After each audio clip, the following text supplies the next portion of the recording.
Chapter 10 of A Long Walk to Water, 2008 Naya's chapter.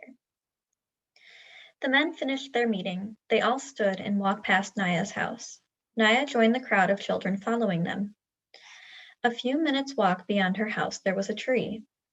The men stopped at this tree, and strangers talked to Naya's uncle some more. There was another tree some 50 paces past the first one. With Naya's uncle beside him, one of the men stopped at the halfway point. The other man walked the rest of the way and examined the second tree. The first man called out to his friend in a language that Naya did not understand. The friend answered in the same language, but as he walked back towards the group, he translated for the chief, and Naya could hear him. "This is the spot, halfway between the two largest trees. We will find water here." Naya shook her head. What were they talking about?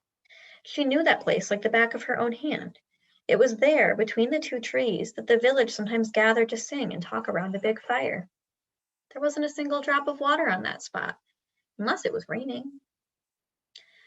1985 Salva's section.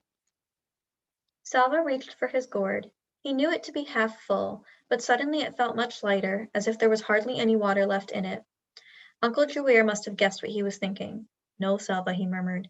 "You are too small and not strong enough yet. Without water, you will not survive the rest of the walk.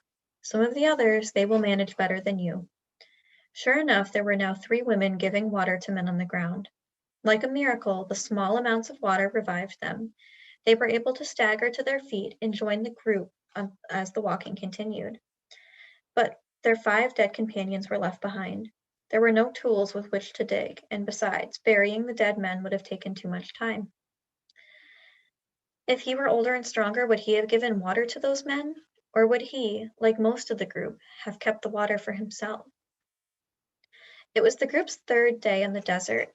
By sunset, they would be out of the desert, and after that, it would not be too far until they got to the Itang refugee camp in Ethiopia. As they trudged through the heat, Salva finally had a chance to talk to Uncle about the worry that had been growing like a long shadow across his thoughts. "Uncle, if I am in Ethiopia, how will my parents ever find me? When will I be able to go back to Lone Erik?" "I have talked to the others here," Uncle said. "We believe that the village was attacked and probably burned. Your family..." Uncle paused and looked away. When he looked back again, his face was solemn. "Salva, few people survived the attack of the village. Anyone still alive would have fled into the bush, and no one knows where they are now." Salva was silent for a moment. And then he said, "At least you will be with me in Ethiopia." Uncle's voice was gentle. "No, Salva. I am going to take you to the refugee camp, but then I will return to Sudan to fight the war." Uncle stopped walking and clutched at Uncle's arm. "But Uncle, I will have no one. Who will be my family?" Uncle gently loosened Salva's grip so he could take the boy's hand in his. "There will be many other people in this camp. You will become friends with some of them, and you will make your own kind of family there. They too will need people they can depend on." Salva shook his head, unable to imagine what life would be like in a camp without Uncle. He squeezed Uncle's hand tightly. Uncle stood quietly and said nothing more. "He knows it will be hard for me," Salva realized. "He does not want to leave me there, but he has to go back and fight for our people. I shouldn't act like a baby. I really need to be strong." Salva swallowed hard. "Uncle, when you go back to Sudan, you might meet my parents somewhere. You could tell them where I am. Or you could talk to those you meet and ask where the people of Lone Erik are now." Uncle did not answer right away, and then he said, "Of course I will do that, nephew." Salva felt a tiny spark of hope. With Uncle looking for his family, there was a chance they all might be together again someday. No one in the group had eaten anything for 2 days. Their water was nearly gone. Only the vision of leaving the desert kept them moving through the heat and dust.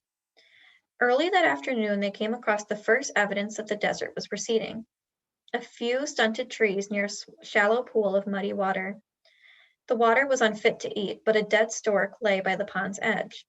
Immediately, the group began preparations to cook and eat the bird. Salva helped gather twigs for the fire. As the bird roasted, Salva could hardly keep his eyes off of it. There would only be enough for a bite or two for each person, but he could hardly wait. As he heard loud voices, along with the rest of the group, he turned and saw 6 men coming towards them. As the men approached, he could see that they were armed with guns and machetes.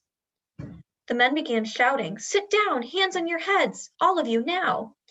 Everyone in the group sat down at once. Salva was afraid of the weapons, and he could see that the others were too. One of the men walked along the group and stopped in front of Uncle. Salva could tell by the ritual scarring on the man's face that he was from the New Year tribe. "Are you with the rebels?" the man asked. "No," Uncle answered. "Where have you come from? Where are you going?" "We come from west of the Nile," he said. "We are going to Itang, the refugee camp." The man told Uncle to get up and leave his gun where it was. 2 of the men took Uncle to a tree several yards away and tied him to it. Then the man moved along the group. If anyone was carrying a bag, the men opened it and took whatever it was. They ordered some people to remove their clothing, and they took that too. Salva was trembling. Even in the midst of his fear, he realized that for the first time in this trip, it was a good thing to be the youngest and the smallest. The men would not be interested in his clothes. When the men finished their looting, they picked up Uncle's gun. Then they walked to the tree where Uncle was tied up. "Maybe they will leave us all alone now that they have robbed us," Salva thought. He heard them laughing. As Salva watched, one of the men aimed his gun at Uncle. 3 shots rang out, and then the man ran away.